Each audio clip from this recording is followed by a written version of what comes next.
Have you ever walked away from an argument wondering if you were the crazy one? That confusion, that creeping doubt, has a name: gaslighting. It's one of the most devastating psychological tactics ever put on screen. And David Fincher's Gone Girl doesn't just depict it, it magnifies it until it becomes the oxygen of the story. But here's the twist. Gaslighting isn't just a thriller trope.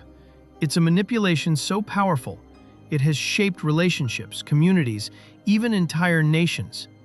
Tonight, we're going deeper than a movie breakdown.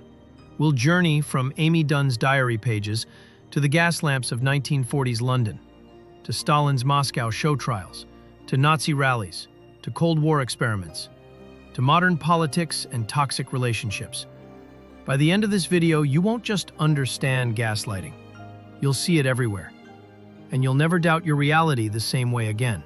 So if you want more psychology hidden in unforgettable movie scenes, hit subscribe right now.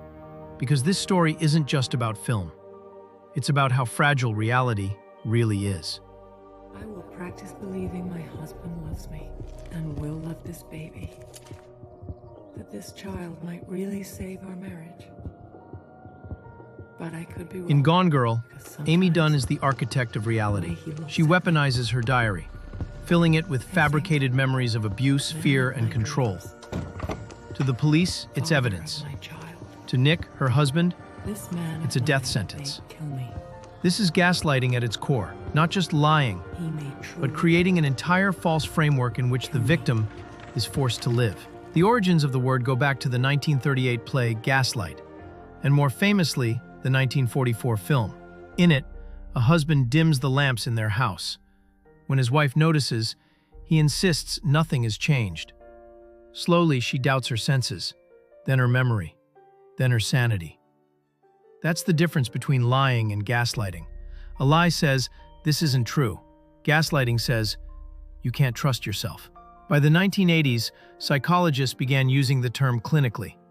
Therapists noticed that victims of abuse weren't insane. They were being systematically dismantled. Piece by piece, their trust in memory, perception, and judgment was eroded, until they felt dependent on their abuser for reality itself.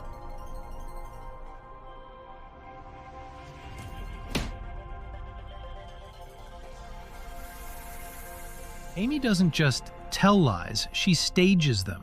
She stains her dress with blood, she hides clues that frame Nick for murder, she fabricates credit card debt. It's not about deception, it's about domination. Think about it.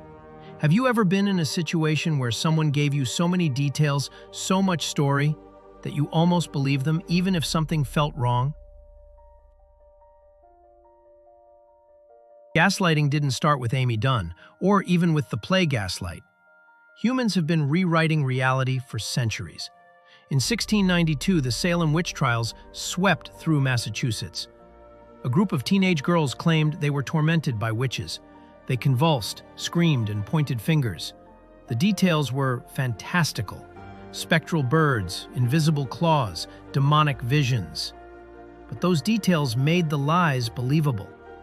Over 200 people were accused, 30 were found guilty, and 19 were executed. Entire communities torn apart by stories. Fast forward to the 20th century. From 1936 to 1938, Joseph Stalin staged the Moscow show trials. Loyal revolutionaries, Zinoviev, Bukharin, Radek, stood in court and confessed to crimes that defied logic, conspiring with Nazis, plotting assassinations, betraying the revolution. Why would innocent men confess? Because resisting the regime's narrative meant death. Gaslighting at the level of the state. Now, think of Nazi Germany. Joseph Goebbels, Hitler's propaganda minister, understood the power of the big lie.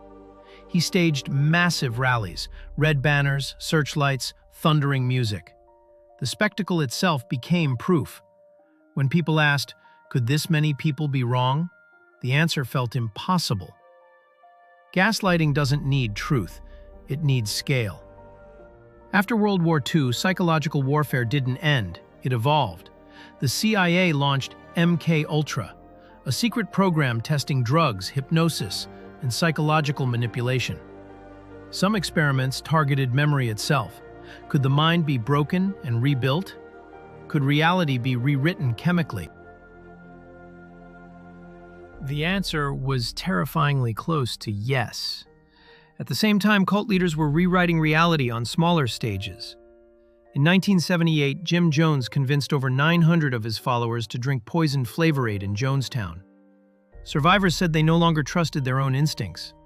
Years of psychological erosion, fear, loyalty, staged miracles, left them incapable of doubt. Gaslighting thrives in intimate spaces, too. In abusive relationships, one partner may insist, "That never happened. You're imagining things. You're too sensitive." Over time, the victim doubts not just events, but themselves. They stop trusting their memory, their emotions, their sanity. And corporations? For decades, the tobacco industry told the world smoking wasn't harmful. Internal memos admitted the danger, but public ads denied it. "Doubt is our product," one memo read. By manufacturing uncertainty, they kept profits flowing while people died. Gaslighting can sell. It can enslave. It can kill. Why does gaslighting work? Why are humans so vulnerable to it? Psychologists point to cognitive dissonance. When confronted with conflicting truths, "my husband loves me" versus "my husband is hurting me," the brain struggles. To resolve the dissonance, victims often accept the abuser's narrative, even if it means denying reality. Obedience studies like Stanley Milgram's 1961 shock experiments show how authority shapes perception. When told by a scientist to deliver painful shocks, 65% of participants complied, even when they thought they were harming someone. Then there's Philip Zimbardo's 1971 Stanford prison experiment, where college students internalized roles so deeply that guards abused prisoners within days. Reality blurred under social scripts.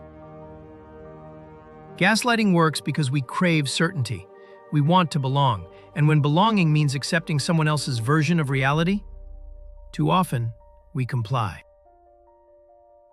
By the end of Gone Girl, Nick realizes he cannot escape. The police believe Amy.